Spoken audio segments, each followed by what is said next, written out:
இன்னைக்கு நம்ம MR learning Tamil சேனல்ல வந்து சயின்ஸ்ல வந்து அடுத்து வர இம்பார்ட்டன்டான கொஸ்டின்ஸ் எல்லாமே வந்து பார்க்கலாம். இது வந்து டெட் எக்ஸாமுக்கு அடுத்த எக்ஸாம் வந்து நியமன தேர்வு எழுதுறவங்களுக்கும் டிஎன்பிஎஸ்சி குரூப் 2 குரூப் 4 எல்லா எக்ஸாமுக்குமே வந்து ரொம்ப ரொம்ப யூஸ்ஃபுல்லா இருக்கிற மாதிரி தான் வந்து இந்த வீடியோஸ் வந்து இருக்கும். பாருங்க. ஃபர்ஸ்ட், ஒளியின் சுருதி அதிர்வுகள் டேஸை சார்ந்தது. ஒளியோட சுருதி அதிர்வுகள் வந்து எதை சார்ந்து இருக்கும் அப்படின்னு கேட்டிருக்காங்க. எதை சார்ந்து அப்படின்னு பாத்தீங்கன்னா அதிர்வெண். அதிர்வரும் கம்பியின் தடிமன் அதிகரித்தால் அதன் சுருதி அதிர்வுற கம்பியோட தடிமன் அதிகரித்தா அதோட சுருதி என்ன ஆகும்? குறையும். பின் வருவனவற்றில் காந்தத்தால் கவரும் பொருள் எது? எது வந்து காந்தத்தால கவரப்படுற பொருள்? இரும்பு மற்றும் எஃகு. கீழ்காணும் ஒன்று நிலைத்த காந்தத்திற்கு எடுத்துக்காட்டு. நிலைத்த காந்தத்துக்கோட எடுத்துக்காட்டு எது? நியோடினமைன் அப்படின்றது தான் வந்து நிலைத்த காந்தத்துக்கு ஒரு எடுத்துக்காட்டு. அடுத்தது, மின்சார உற்பத்திக்கு பயன்படும் காந்தங்கள். மின்சார உற்பத்திக்கு எந்தெந்த காந்தங்கள் வந்து பயன்படுது அப்படின்னு பாத்தீங்கன்னா டைனமோக்கள் அப்படின்ற காந்தம் தான் வந்து மின்சார உற்பத்திக்கு வந்து பயன்படுத்தப்படுகிறது. அடுத்தது, கடினமான இரும்பு பொருளை வந்து உயர்த்த பயன்படுவது. கனமா இருக்கிற ஒரு இரும்பு பொருளை உயர்த்த பயன்படுறது எது அப்படின்னு பார்த்தீங்கன்னா காந்தங்கள். காந்தங்கள் தான் வந்து அதை உயர்த்த வந்து பயன்படும். பின் வருவனவற்றில் எது வான்பொருள்? கீழே இருக்கிறதுல எது வான்பொருள் அப்படின்னு கேட்டிருக்காங்க. சூரியன், சந்திரன், விண்மீன் எல்லாமே தான். இவை அனைத்தும் தான் வந்து இதோட ஆன்சர். அடுத்தது, சந்திராயன் 1 விண்ணில் செலுத்தப்பட்ட நாள். சந்திராயன் 1 வந்து விண்ணில் செலுத்தப்பட்ட நாள் எது?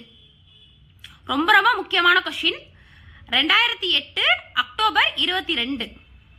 2008 அக்டோபர் 22 தான் வந்து ஆன்சர்.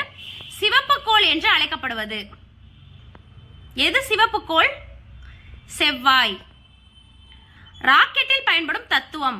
ராக்கெட்ல பயன்படுற தத்துவம் எது? ஏற்கனவே வந்து ஒரு பொருத்துகளை வந்து நம்ம பார்த்திருக்கோம். நியூட்டனோட 3ஆம் விதி.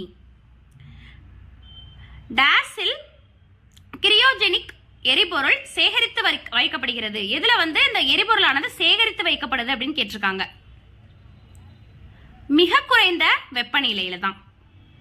நாசாவில் டேஸ் திட்டம் முதலில் மனிதர்களை நிலவுக்கு அனுப்பியது. எந்த திட்டத்துல மனிதர்களை வந்து முதல்ல விண்ணுக்கு அனுப்புனாங்க? நாசாவோட எந்த திட்டம் அப்படின்னு கேட்டிருக்காங்க. அப்பல்லோ 8. அப்பல்லோ 8 அப்படின்ற திட்டத்தின் மூலமா தான் வந்து நாசா வந்து முதல்ல வந்து மனிதனை வந்து விண்ணுக்கு அனுப்பியது. விண்மீன்களை பற்றியும் கோள்களை பற்றியும் படிக்கும் அறிவியல் பிரிவு. இது ரெண்ட பற்றி படிக்கிற அறிவியல் பிரிவுக்கு பேரு வானியல். செவ்வாய்க்கோள் டேஷ் நாட்களுக்கு ஒரு முறை சூரியனை சுற்றி வருகிறது. செவ்வாய் வந்து எத்தனை நாளைக்கு ஒரு முறை வந்து சூரியனை சுத்தி வருது?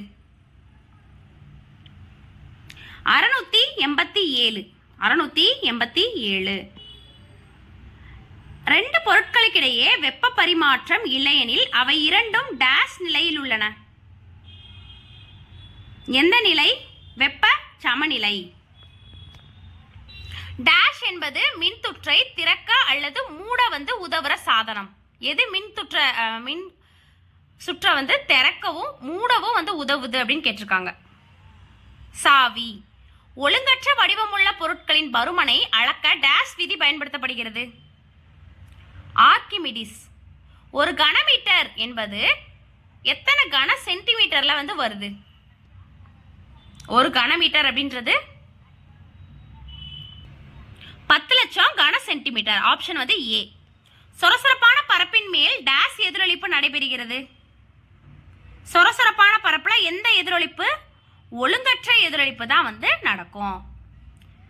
நீரியல் உயர்த்தி டேஷ் விதியை அடிப்படையாக கொண்டு செயல்படுகிறது. பாஸ்கல். திரவங்களும் வாயுக்களும் டேஷ் முறையில வந்து வெப்பத்தை வந்து கடத்தும். எந்த முறையில? வெப்ப சலனம். வெப்பம் மற்றும் வெப்பநிலை என்பது டேஷ் அளவுகள். இது ரெண்டுமே வந்து ஒரு ஸ்கேலார் அளவு.